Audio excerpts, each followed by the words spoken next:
Always freaks people out.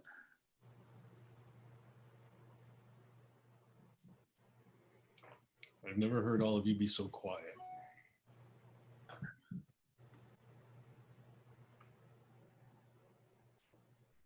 Twenty second. There it is. Okay. Back there. Resume recording. Karen is an attendee. Hi, Karen. Where is our friend Charlie? Guy is attending. Hi. Charlie, come on, dude. What are you doing? Okay, well, we're started. Hi, everyone. I'm once again, you're going to get sick of me this week, Mary Hogue. I'm co-chair of the Fairfield Earth Day event, and I am chair of the Fairfield Forestry Committee. And with me, I have a couple of my friends on the Forestry Committee. We have Misty Beyer, who is chair of our commemorative tree program. And I'm going to skip over Anne because I'm just introducing Forestry Committee. We have Tom Carell. You want to wave, Tom? He's our tree planting program chair extraordinaire. And then in between those two wonderful people is Anne Rowland, who is publisher of the Connecticut Gardener magazine. And at some point joining us will be Charlie Stebbins, who I'm going to probably sneak away and call because he seems to be having a problem getting on. Call him. I'll call him. You go on. Okay, you can call him. Tell him how to get on here. So I had arranged it so that I could share my screen. And I have a lovely PowerPoint that I created since we chatted this morning. And we have the Forestry Committee. So these are some links that you might want to know about. This will be posted also up on the Earth Day website, along with the link to this YouTube video of this webinar. And Tom, do you want to go right into the tree planting program? Earthday.org.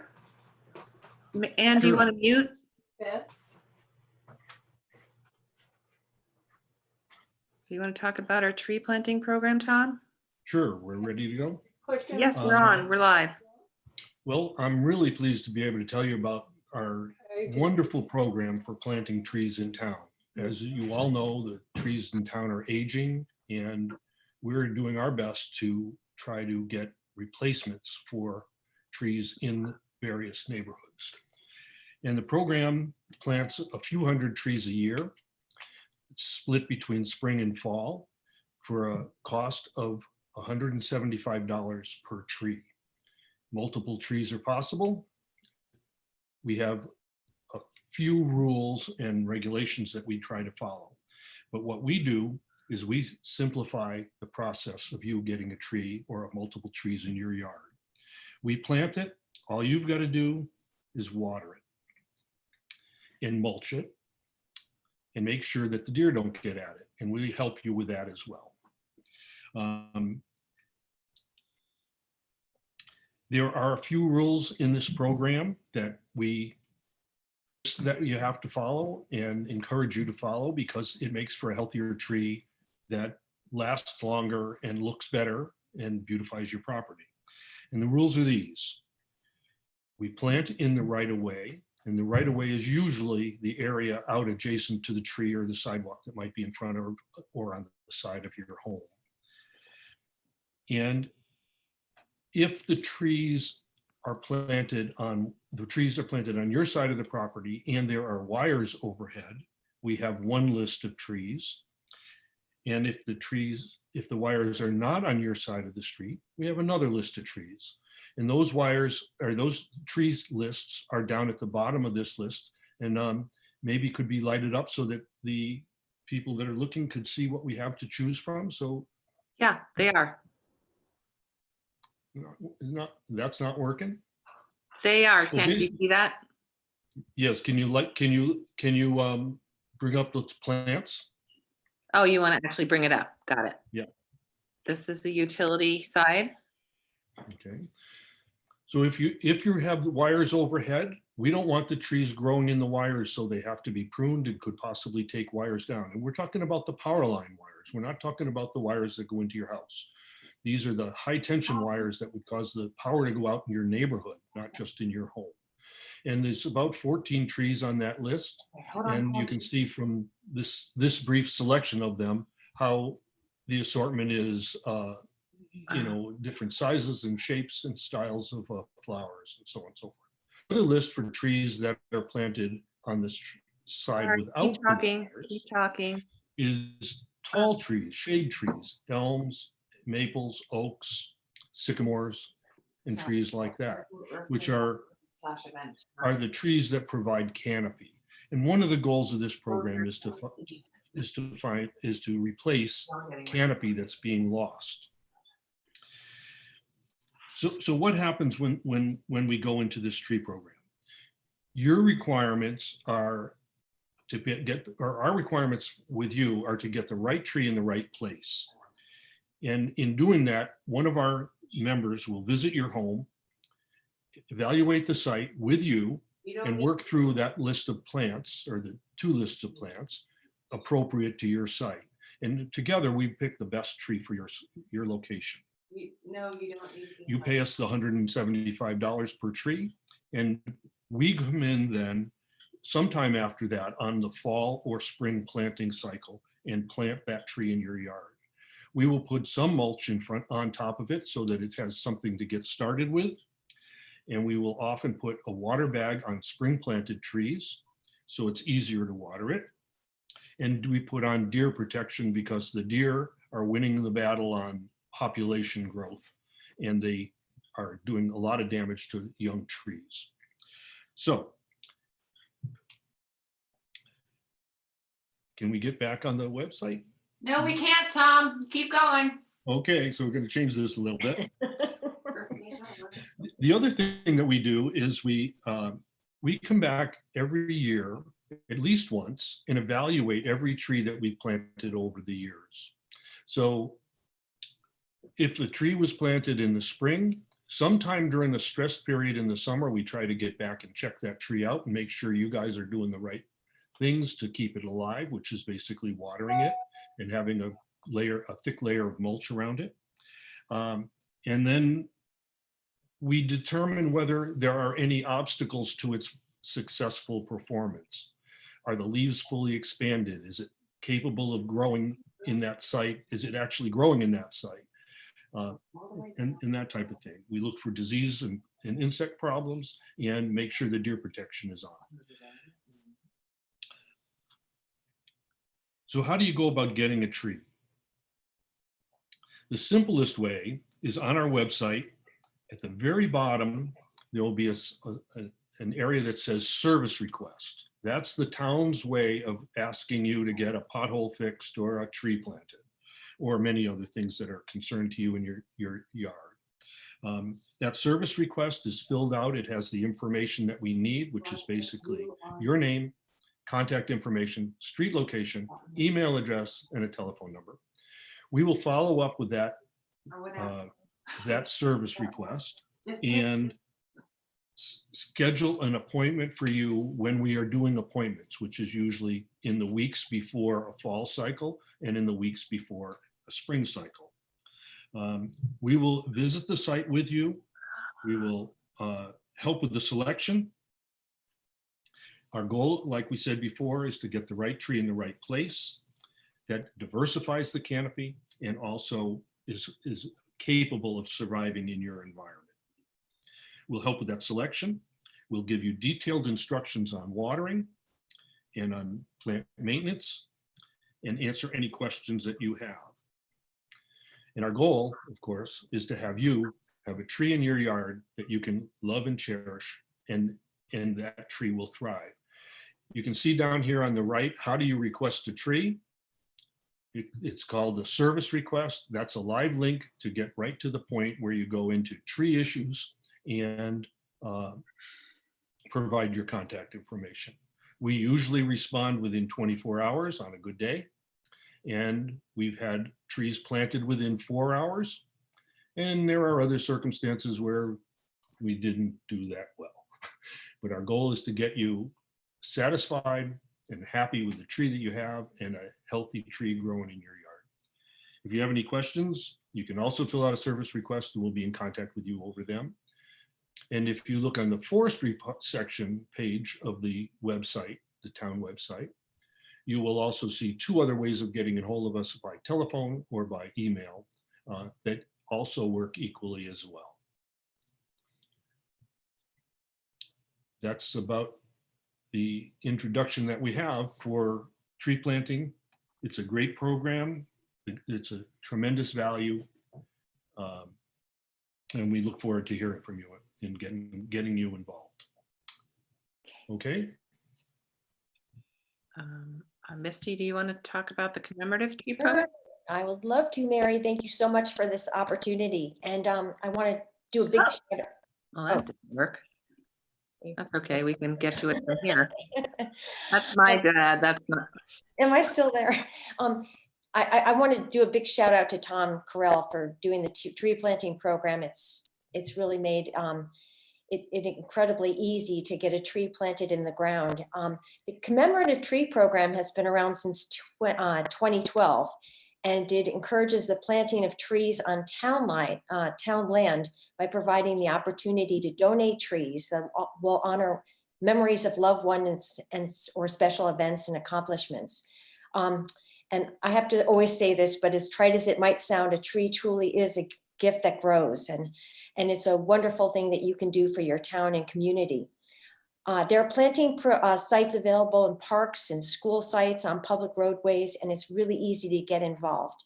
We will work with you to plant your tree in the best location that meets your needs and that of the town. It's a little different than the town planting program because we're talking about planting trees in public spaces. It all starts with a phone call or an email to the Fairfield Forestry Committee that Mary has posted on the website in this webinar. And it looks like the program will start back up in the fall. However, right now is a perfect time to plan for that fall planting. So we hope to hear from you at any time this spring or summer. It takes a while to plan this whole process out. So it's always good to put some couple of months in there to do the planning phase. If the tree is purchased from the town stock, the cost of the tree is going to be $175, and that will include deer protection, mulching, and watering, and obviously the planting of that tree. If you select a tree from a nursery, that cost is obviously subject to change. So I just want to say that we hope you'll consider getting involved in this program that actually helps us bring the tree canopy back into our town and makes this gift a gift that's the long term and a wonderful thing to do for your town and community. So we hope you will contact us at the Fairfield Forestry Committee and we can get this thing rolling for you so we can get that tree planted in the fall. That's all I have to say. Great. Okay. What's next on our agenda? Oh, you did all this, right, Tom? Sorry. Well, we didn't have them, so we didn't know. Oh, do you want to mention this? We do provide, for the tree planting program, we do provide instructions on watering and mulching with some really good information there for you. And we try to make it simple by providing a water bag, which is the indicated there, there you go, as a gator bag, which is a device that enables you to plug the hose into the bag, fill up the bag, and water it once a week. So, and then the mulching, we also have one for deer protection, so it gives you an idea of what's going on and what you have to watch out for. Okay. Oh, yikes, what just happened? My screen just went crazy. Sorry. There you go. Ah. And Anne, you want to talk about this one? Or you think you might be muted? There you go. Okay. Volcano mulch tags were inspired by a social media post from Texas A&M. several years back, and we got permission and encouragement to steal the concept.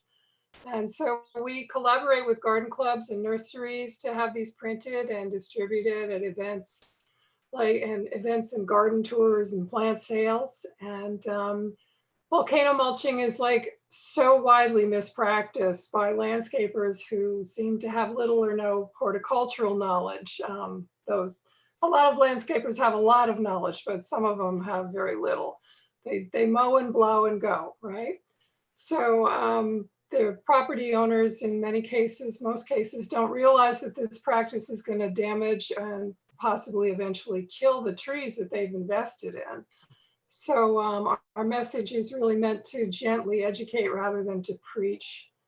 And they're meant to hang on the branch of the victim. So, or, you know, however you would like to deliver this message to someone, you will do so. So that's about my mulch tags. So friends don't let friends volcano mulch. So what is the proper way to plant a tree? We're going to learn a lot from Charlie, but the way on the left is absolutely not a pencil in the ground, right? We talk about a trunk flare, and Charlie has a different way of doing it. He's got a measurement that he's going to talk about. But Tom, we talk about the trunk flare a lot. Do you want to talk about that a little more? Well, the trunk flare is essentially the area at the base of the tree where the roots start to grow out, the way the branches grow out at the top. And it's the underground portion. And your goal is to have that root flare be exposed at the level of the soil line. And the reason for that is that the roots of the tree grow outward and down, and you want them to keep going in that direction at the same level that they were usually planted in at the nursery. Otherwise, you get roots that start to form at the surface, and they start to circle and have the potential to girdle the plant. And girdling means it's restricted the vascular system that's beneath the bark, and it prevents proper flow of moisture and nutrients up into the canopy of the tree for nourishment. Usually we add a layer of mulch on top of that so that it's cushioned, but we never cover the root flare when we're doing that. Does that help? Yeah, good. And do we leave these manuals when we plant trees? I forget. No. No. No, these are usually used as handouts at events and, garden clubs, meetings and things like that. But you can get this as a PDF online, and this is a live link. So when this gets uploaded to the web, you can see, I don't know if you can tell, but I'm hovering on top of this graphic. You can get a PDF, and you don't have to print it. It's several pages long, but you can actually look it up online, and you can download it to your hard drive, and you can just read it on your computer. And that little brochure also has in it instructions on pruning, broken branches, insect problems, and things like that. It's a general, nice little handy booklet to have. Okay. So we're going to go take a look at something outside of my PowerPoint. And I have to figure out how to do this. Please hold. Oh my goodness, I have so many things open. Where is this? Oh wait, it's in here. Okay, we want to replay. Charlie, it's all yours. All right, well, thank you, Mary, Tom, and it's happy Arbor Day to everybody. In commemoration of Arbor Day, but also Earth Day, Mary and her husband, Guy Gleistein, actually purchased a beautiful elm tree that was planted in the Smith-Richardson. Is that you, Charlie? It's not me. Oh, okay. Oh, sorry about that. How do we close that? You might get dings from time to time. Sorry about that. So where did the video go?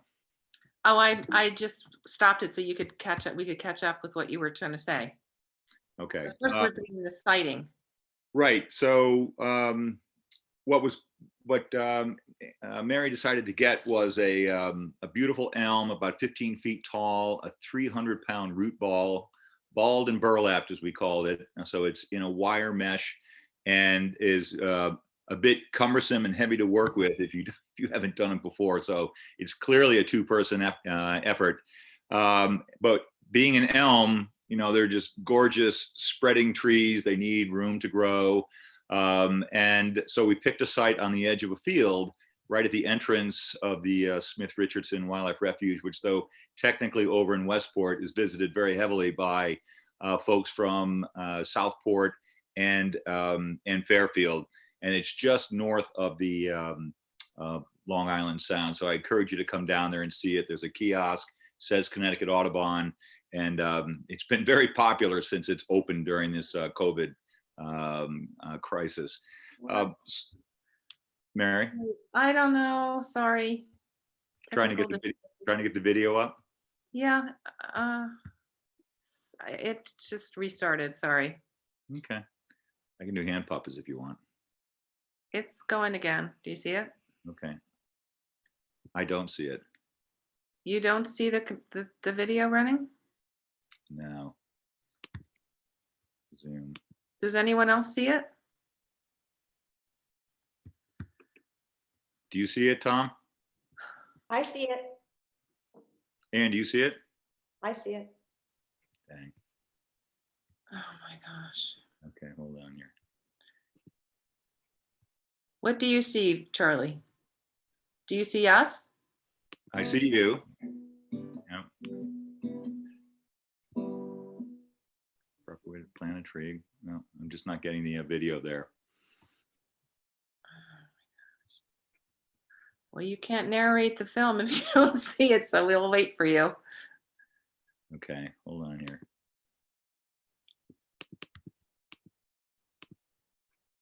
Charlie, look down in the lower left-hand corner. of Well, your- I've got a picture of the hole. Have you started it? Yes, that's what I stopped it because you couldn't see it. Okay. Yeah. Well, let me. I've got the.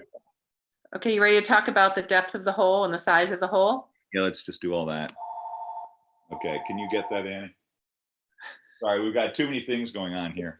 I Okay, can totally relate. I can right. relate. So, So you don't tell us about the hole. Why is this hole this size?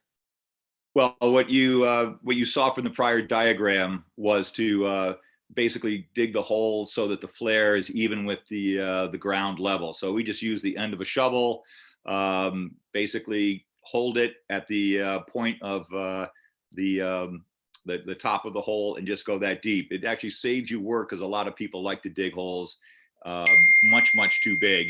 And so the depth should be the same depth as the root ball with the flare, even with the ground.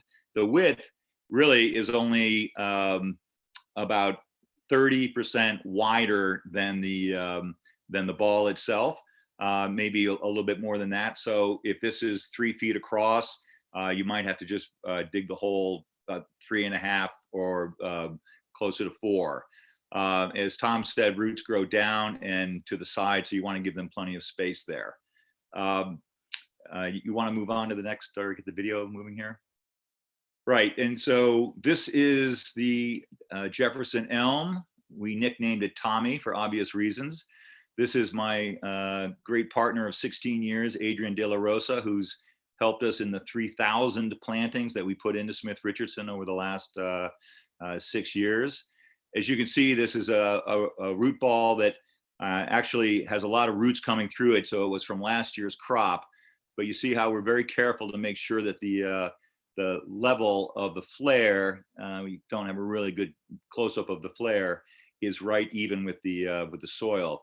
Now it's very important with these root balls, they have the wire mesh, and that's one of the trickiest things that comes with this, because you want to get the wire mesh out of there even if you keep the burlap on the ball. And it takes somebody who's done this a few times, and Adrian's done a few million of these, You clip so that you can actually pull the wire off when the tree is still in the hole. And you say, well, why don't we take all the wire off before we put it in the hole? Well, you have to manipulate the tree, get it straight, maybe spin it around if you have a particular side that you like better. And you use those wires as a place for purchase for your pickaxe, and then you can spin it around much more easily. And I don't think we go into the detail on pulling the wire out, but actually, once you have this all cut properly, you can just tilt the tree and pull the wire around the perimeter of the ball, and away you go. You have to be careful though, because that wire is very, very sharp and can go through the foot of a boot, as Adrian tells a story once upon a time when he had to go to the hospital just stepping on it. So be careful. The burlap we're going to keep on there, but all the tape that's holding the tree in place, we take away as well. So wire goes away, and the cloth tape there goes away. It's a root flare, but it's not much of a flare, I guess. Yeah, well, some trees have more of a flare than others, right? But you can get down there and find out where the roots are beginning to spread out, and that's really what you're looking for. Where are you getting to those horizontal roots? Charlie, can you tell them how, there are times when the root ball is such that it grows around that root flare. So are you pushing all that soil back to find that root flare? Yes, as I said, Misty, you can see where the roots are starting to spread out. The strangling and the girdling is more common when you buy a container plant. Okay. Because it is costly to move a container plant, and this was once a container plant, into a balled and burlap situation. So some of the nurseries, they try to get, say, one more year in the container. That's not, it saves them money and time, but it's not necessarily the best for the tree. So if you're going to go out and purchase something that is a container, make absolutely sure that that it hasn't been strangled and girdled. This one, we already had checked, and you could see the roots actually coming out through the side, Misty, and you could see the flare fairly quickly. Hard to see. Okay. Okay, so we're throwing a little bit of sustain. It's just a 4-8-4 4-6-4 combination. Very simple.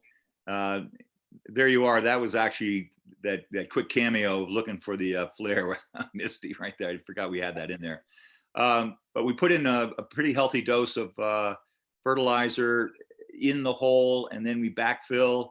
We're softening around the edge because I think this hole we thought could have been a little bit wider, but now we're filling it all in. And the nice thing is you don't really need any amendments or supplements. This is actually a classic old onion field in Southport and Greens Farm, so the soil is unbelievably rich. Very easy to work with. There are virtually no rocks in there. They were taken out years ago by the Bankside farmers. And it's a pleasure to work in property like this.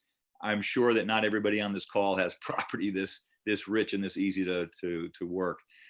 Adrian is making sure that there are no air pockets in there. So he's stomping very aggressively to get all the air out. But then we found that the tree wasn't quite square. So he takes what he calls his WAPO, which is his very, very heavy spade, and we're able to adjust the just the verticality of the tree. And now Adrian is backfilling to complete the hole there, and he's creating, I guess, Tom, what you call it, is a berm, a circular berm around the perimeter, so that you're creating a well or a reservoir for water. And again, before you worry about creating that that berm, make sure that you've really packed all the dirt in there well, and that it's nice and sturdy and without air pockets. And these are just brilliant action shots of yours truly and Adrian pulling dirt in. One thing I'll say, even in a wonderful environment like Smith Richardson, there are so many invasives and so many vines and so many underground opportunistic plants waiting to sprout. We call it the seed bank, and everybody has a seed bank that gets stirred up once they plant something. So I would just advise, even if the hole isn't necessarily wider, make sure that you clear the ground for another foot or so all the way around the perimeter, so that you're not fighting those weeds that are going to come up through the mulch, which you'll see us apply in a moment. And so Adrian's got what he calls his potato picker. And it is really easier to work mulch as well as cleaning with forks, not shovels. They're much more efficient and they're lighter. And so you can see he's making that nice reservoir and creating a berm there. And because it's so wet, we didn't actually fill this with water, but I think, Tom, your rule of thumb is 4 or 5 gallon buckets, or basically 20 gallons of water. And that just seeps in. If you have a hose, it obviously makes life a lot easier, but maybe 4 applications just to fill it up. And there's a socially respectable elbow bump. There's your 464 fertilizer. So we're just putting top dressing on that. And as I said, if it weren't so wet already, we then would put in the, do the watering. Actually, I take it back. I do the watering after the mulch. Here's the mulch. This is just wood chips, because we've done a lot of restoration work, and we have tons and tons of chips. Just as well, if you get shredded bark or shredded mulch from the from your nursery, that's excellent stuff. I'd stay away from the dyed mulch. It's just extra money, and you want to keep it natural. And a good brown or light tan is a perfectly handsome mulch. And again, you want to make sure that you're not covering up that flare. So we're pulling back the mulch from the flare, and it still creates a very nice reservoir for the water to seep in. And again, if you aren't careful, the insects and disease will come into that flare, and you won't understand why your trees leaves are yellowing and withering, and that's very often a problem. You see it all around with landscapers who just aren't careful, and they just would rather put a ton of mulch in. So this tree is leafing out as we speak. It's one of Doug Ptolemy's Bringing Nature Home favorite tree. It's number 9 on his hit parade. It supports over 250 different types of caterpillar and birds, and it's one of the early bloomers, along with cherry and willow and big tooth aspen and birch. And so these are among the first trees that get visited by the birds. And then when the leaves come out, the caterpillars show up, and the next round of birds come in, and those would be your nesters, not just the migrants. And it's just a wonderful addition to Smith Richardson. And I can't thank you enough, Mary, for that wonderful gift. And anybody else who would like to maybe contribute to the Audubon, the website has all that information. There's the informational sign that's right at the entrance to Smith Richardson, and at the bottom they have the website for donations, and it's ctaudubon.org. And there it is in the lower right hand corner. You can't miss it. We also partner up with Pollinator Pathways, and they're another great group to donate to. Just got off the phone with David Brandt. He's in the middle of his work. In fact, they're closing on the Gilberti's property up on Sport Hill today, which is an amazing accomplishment for them. And they are obviously Aspetuck Land Trust, but they all work together with different organizations to pull together the Pollinator Pathway exercise in the green corridor. So lots of great groups working together with all the same mission, which is to try to preserve the open space and enhance wildlife right in our own backyard. Thank you so much. That was a lot of fun, and nice to see a nice sunny day today. Yeah, I'm sorry about the technical issues, everybody. There's so many things going on at once, but thank you, Mary. That happens. Believe me, we've had them all week. I had a couple of questions that might come up. So can you plant a tree? I mean, obviously you don't want to do it in the winter, but can you plant a tree any time of year other than winter? Is there a best time of year to plant a tree? Anybody want to take that? Well, we do spring and winter. The reason, I'm sorry, spring and fall. As long as the soil is workable, they say that you can even do it through the winter. The problem is a new tree needs moisture. And you might think, oh, well, you know, it's in the ground, there's snow on the ground, but it's not getting the moisture into the roots and into the trees. So you're taking a bit of a risk by planting in winter. The other side is you don't really know if you just bought the tree, how much of it is really alive and vibrant. It's a little easier when you can see the leaves on it. Fall is the preferred time because there's usually a lot of moisture and you do have a lot more, you don't have to worry about drought of the summer. I love spring, but man, if you hit a drought, you better be ready to get out there because these trees, the number one reason that they die, and I think Tom will back me up on that, is they just don't get enough water. You know, you're great for the first couple of months, and then tennis season hits, or you go off to, you know, a vacation and you come back and the tree hasn't gotten a good drink in 3 weeks, and that's a recipe for disaster. So yes, you can plant in the winter, but you've got to be careful and know the risks. Tom, what do you want to add to that, and especially because of our planting program?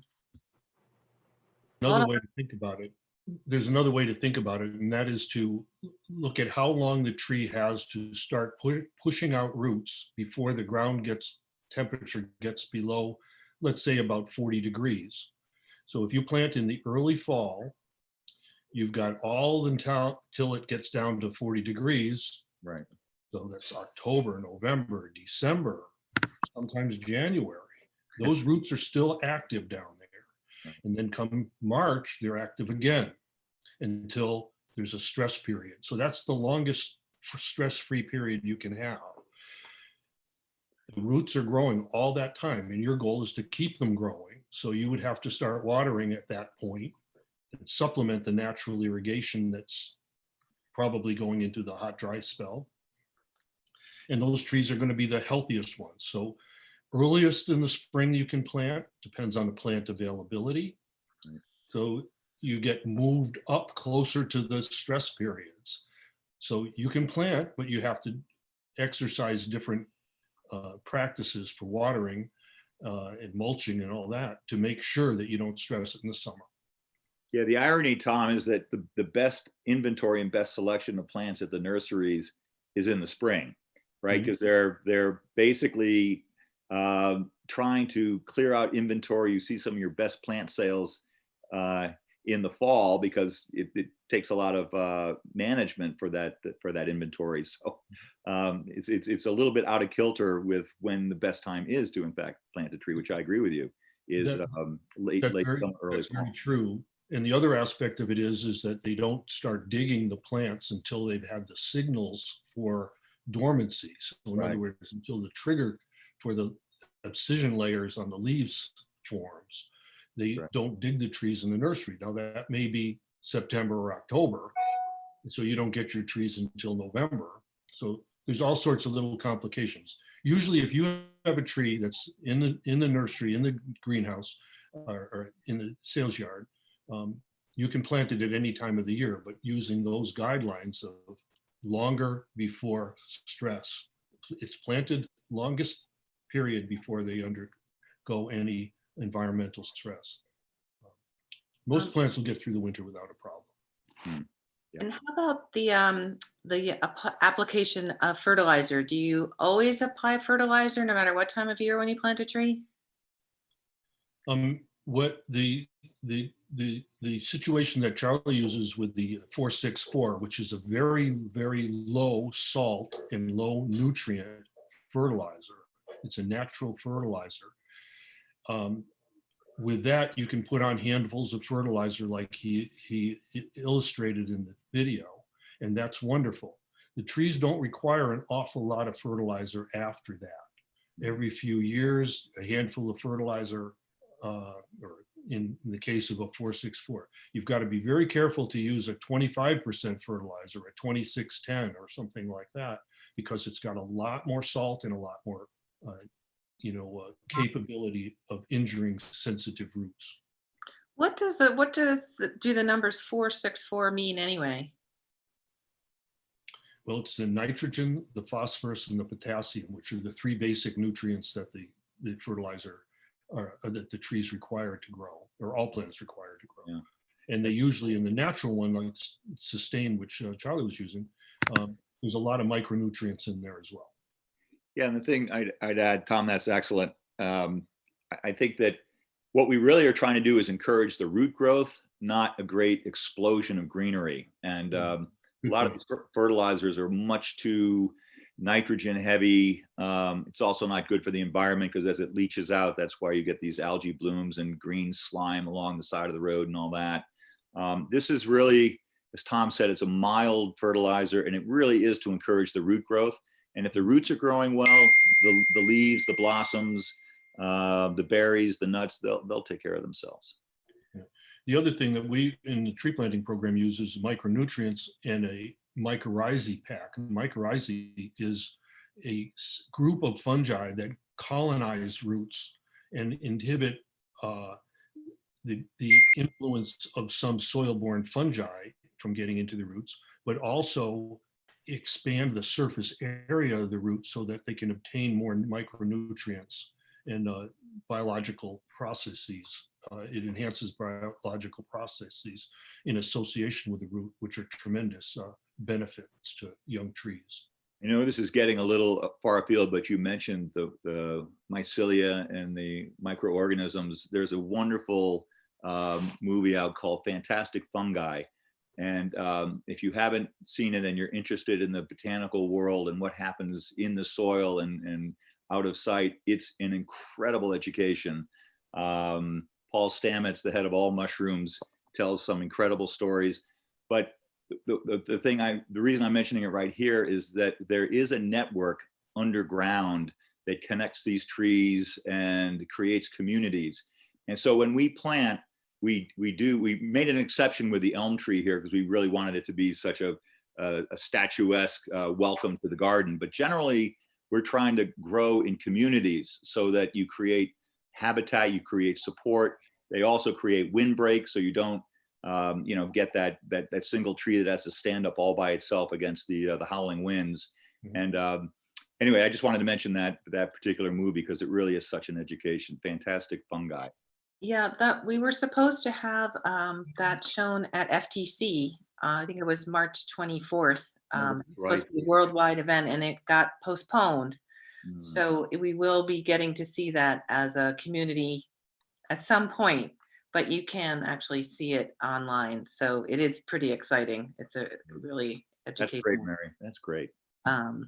Yeah, I'm excited we have the elm. It also, aside from it, I read about it in one of my pollinator books. The elm is renowned for lining the malls in DC, where my two girls live. So it has a dual sort of special purpose in my heart for kind of connecting me with them. So well, there are now 7 cultivars of these elm, and we planted Valley Forge elm about 25 years ago up at the Memorial Garden at Greenfield Hill Congregational Church on Bronson.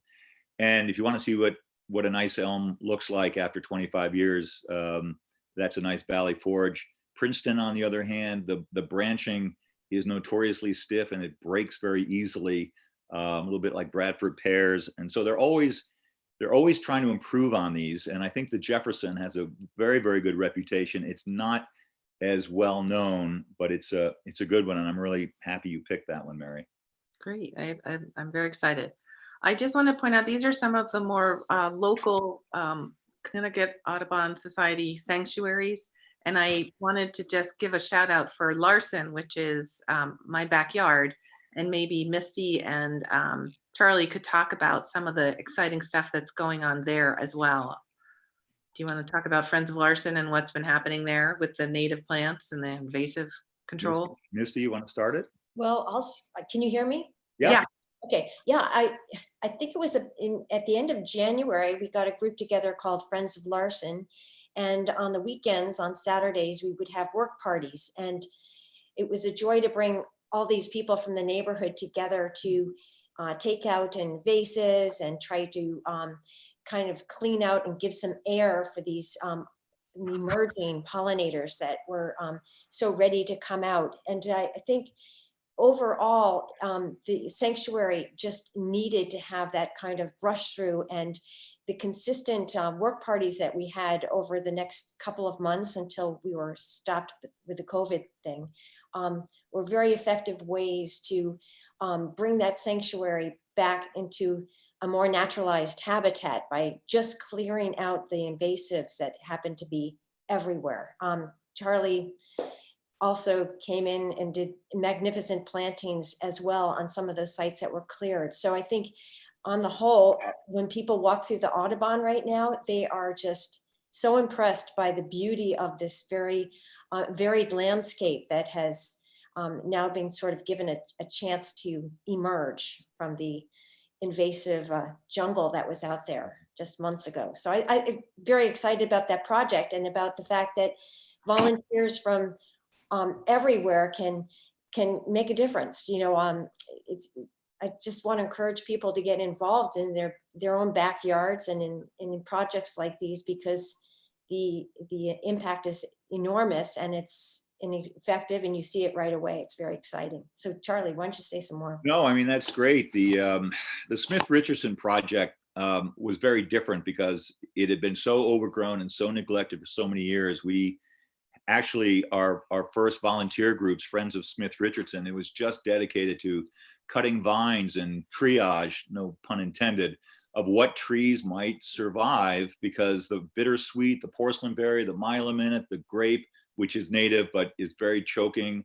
Even the multiflora roses were shooting up, 30 feet into these trees.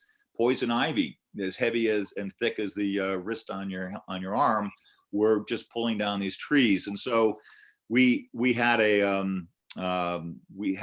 work days in Earth Day and then the first week of November to just come out and have these volunteer parties. Larson was very different because Larson already is just a beautiful sanctuary. It just hadn't been really maintained for years. Lack of resources, maybe leadership, maybe focus.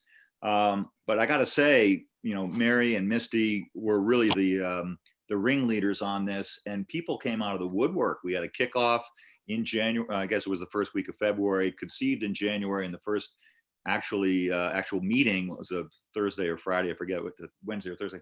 And we had people sign up, and lo and behold, the next weekend they showed up to start cutting back the invasives. And the nice thing is that there isn't as much diversity at Larson as you'd like. You don't have really the alder and the willows like you should. You don't have enough viburnum and native cornus and dogwood. So what I focused on with the team was, once we cleared out some of these spots and to not have them too remote, because we wanted visitors to enjoy these before we get to the more remote meadows, say, we went back in there and planted shadblow and black gum and smaller flowering trees, and immediately people started saying thank you and reaching out to us. And so we have a long way to go. It's a big property. It's about 170 acres, but just a few focused patches, one right in your backyard there, Misty. It's already just remarkable, the transformation.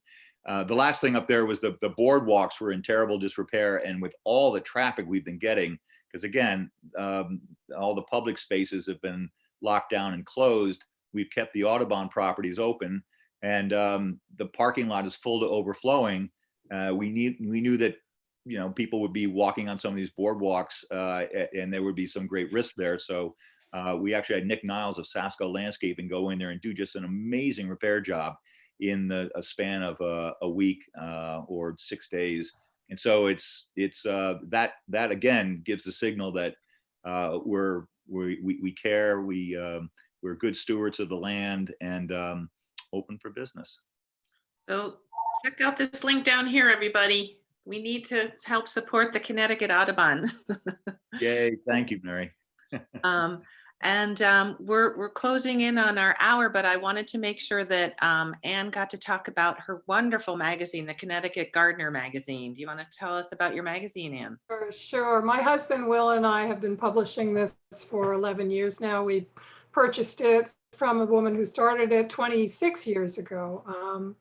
So it's published right here in Fairfield, and again, been around since 1995. It was really conceived as a local regional alternative to the National Garden magazines, which are very beautiful, but they don't really drill down to the local level like we do. And we believe firmly that gardeners never stop learning. So these regional and nationally known writers that we use, we adore them. They cover a wide range of gardening subjects, really from soil to sunlight and everything in between. And the magazine comes out 5 times a year in print and digital formats. It's subscription based. And our website, congardener.com, has a lot more information, plus a sample digital issue if anybody would like to check that out. And if anybody listening would like a free sample paper issue, I'd be happy to send one out to you. Just send me an email at info@congardener.com that says free issue and give me your contact information, your mailing address, and I'll send that. And that's Anne is a devoted gardener. She went through the Master Gardener program, and we did gardening up at the Larson Sanctuary in the pollinator garden. That's how we first met. So It's a beautiful magazine, man. it really is a wonderful magazine. And since we did our rehearsal, guys, the Sustainable Youth Syndicate made a video to wish us a happy Arbor Day. It's the 148th Arbor Day. So hold your ears. Here it comes.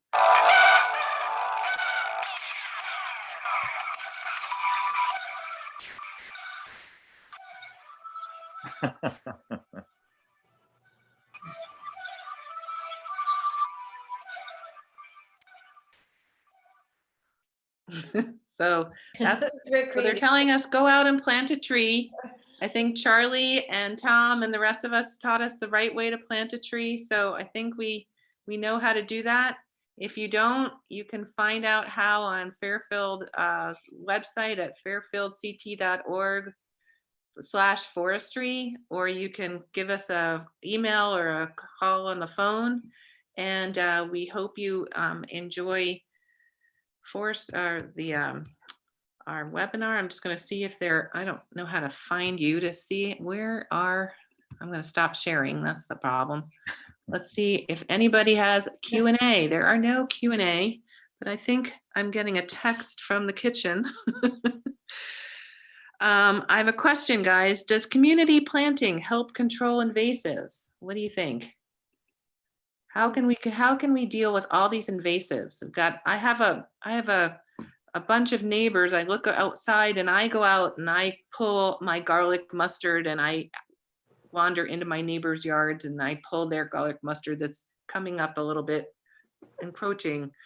But I can't keep pulling everywhere, or the barberry that's, a little bit on my border. But how do we control the invasives? I think the point is well taken, and I think Charlie addressed this a number of times. It's an ever evolving project, right? It never stops. So if you don't try to get out there in your backyards on a regular basis, or try to take these properties and maintain them on a regular basis, those invasives just become so incredibly pervasive that you can't.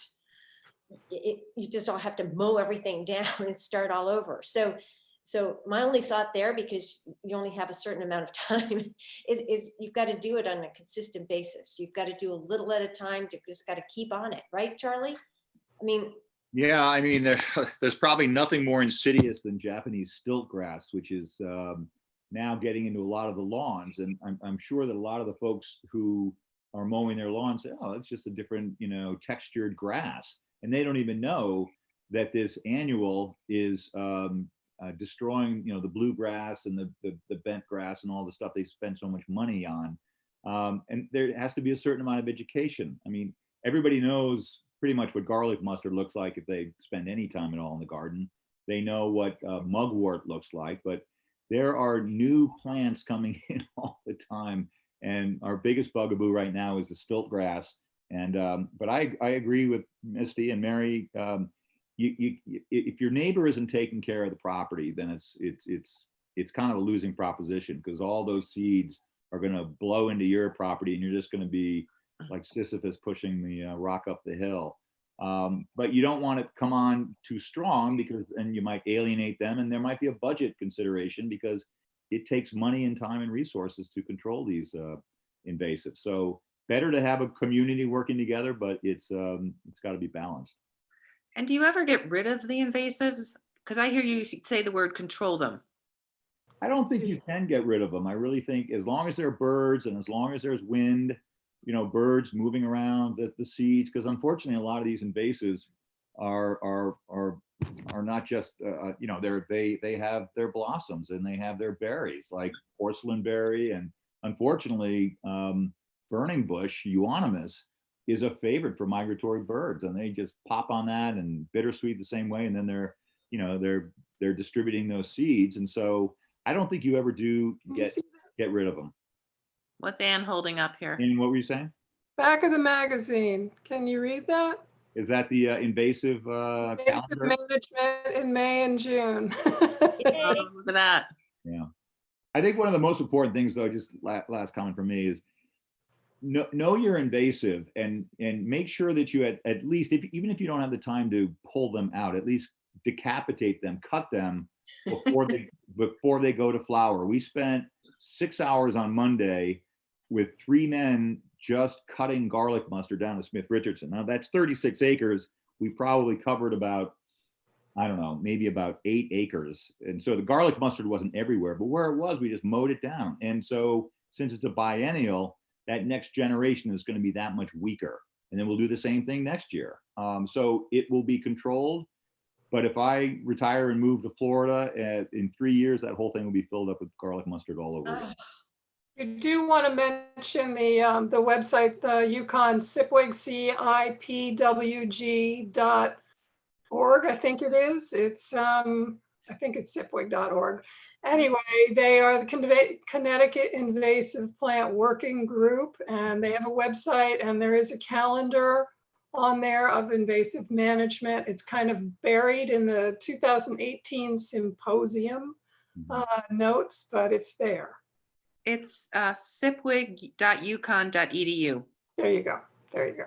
And I'm working with Dan Martin. So if you've been following us all week, you'll know who Dan is. Dan and I did a composting workshop, and we're working on an invasive webinar that isn't on the calendar yet because I'm not done. But I never got back to the extension office in Bethel. So I have all the material from the Master Gardener program on the invasive. So I'm hoping I can get a webinar on that. So I talked to Charlie about helping me put that together. And this is the year for the invasive plant conference. It's right, every other year. Yeah. We're planning it, but we don't know if it's going to be virtual or in person or postponed. So it's usually in October. We have a date, October 7th. Oh, we'll see. Yeah, they're wondering if that's going to be the rebound time frame. We'll see. So the question, I misunderstood the question in terms of invasives and community. The question was really, if you plant your natives in a community, so all together sort of in one clump, does that help control invasives? Because that's how kind of we've been doing it at Larson. Yeah, so it depends on the invasive, right? So if you create a canopy and you create shade, you're going to keep down the sun-loving invasives, right? Things like mugwort do not grow as well in the woods. Garlic mustard can grow anywhere. So know what you're trying to keep down.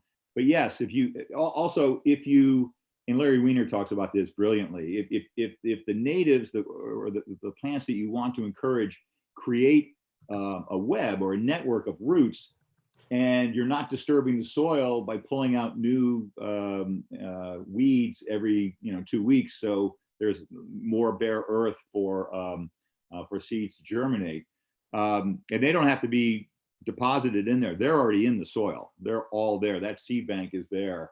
But if you can create shade, canopy, firstly, and then secondly, a network of plants that you want, it definitely helps to keep the weed population under control.